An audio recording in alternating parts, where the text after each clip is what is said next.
ಅವಲಕ್ಕಿ ಚುರುಮುರಿ ಮಾಡಲು ಮೊದಲಿಗೆ ಒಗ್ಗರಣೆಗೆ ಎಣ್ಣೆ, ಸಾಸಿವೆ, ಜೀರಿಗೆ, ಕರಿಬೇವು ಅಥವಾ ಕರಿಬೇವು ಹುರಿದು ಪುಡಿ ಮಾಡಿಟ್ಕೊಂಡಿರುವಂಥ ಪುಡಿ, ಉದ್ದಿನಬೇಳೆ.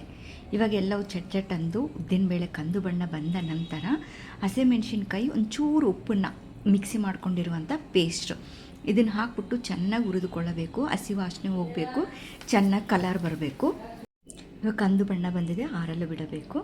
ಆರಿದ ನಂತರ ಹಸಿ ಕೊಬ್ಬರಿ, ತುರಿದಿರುವಂತಹ ಕೊಬ್ಬರಿ, ಆನಿಯನ್ನು, ಟಮಾಟೆ ಹಣ್ಣು ಚಿಕ್ಕ ಚಿಕ್ಕದಾಗಿ ಕಟ್ ಮಾಡ್ಕೊಂಡಿರುವಂಥದ್ದು, ಮತ್ತು ಹುರ್ಗಡ್ಲೆ ಪುಡಿ ಅಂದರೆ ಕಡಲೆನ ಮಿಕ್ಸಿ ಮಾಡ್ಕೊಂಡಿರುವಂತಹ ಒಂದು 3-4 ಸ್ಪೂನ್ ಹಾಕ್ಕೊತಾ ಇದ್ದೀನಿ. ನಿಂಬೆಹಣ್ಣಿನ ರಸ, ಚಿಕ್ಕ ಚಿಕ್ಕದಾಗಿ ಕಟ್ ಮಾಡಿರುವಂಥ ಕೊತ್ತಂಬರಿ ಎಲ್ಲವುದನ್ನು ಹಾಕಿ ಚೆನ್ನಾಗಿ ಕಲಿಸ್ಕೊಳ್ಳಬೇಕು. ಉಪ್ಪು ಲಾಸ್ಟಿಗೆ ಹಾಕ್ಕೋಬೇಕು. ಫಸ್ಟೇ ಹಾಕಿಟ್ಕೊಂಡ್ಬಿಟ್ರೆ ಸ್ವಲ್ಪ ಬೇಗ ನೀರು ಬಿಡುತ್ತೆ ಅಂತ ಹೇಳ್ಬಿಟ್ಟು ಯಾವಾಗ ನಾವು ಅವಲಕ್ಕಿ ನೆನೆ ರೆಡಿ ಇಟ್ಕೊಂಡಿರ್ತೀವಲ್ಲ ಆವಾಗ ಉಪ್ಪು ಹಾಕ್ಬಿಟ್ಟು ಚೆನ್ನಾಗಿ ಮಿಕ್ಸ್ ಮಾಡಿಕೊಂಡು ಇವಾಗ ರೆಡಿ ಆಗಿದೆ ಇದು ಪೇಸ್ಟು. ಇದು ಒಂದು ಬಾಕ್ಸಲ್ಲಿ ರೆಡಿ ಇಟ್ಕೊಂಡ್ಬಿಟ್ರೆ ನಮಗೆ ಯಾವಾಗ ಬೇಕು ಆವಾಗ ಮಾಡ್ಕೋಬೋದು. ಪೇಪರ್ ಅವಲಕ್ಕಿ ತೊಗೊಂಡಿದ್ದೀನಿ, ಅದಕ್ಕೆ ಒಂದು ಸುಮಾರು 1-1.5 ಸ್ಪೂನಷ್ಟು ಹಾಕ್ಕೊಂಡು ಚೆನ್ನಾಗಿ ಮಿಕ್ಸ್ ಮಾಡ್ಕೋಬೇಕು.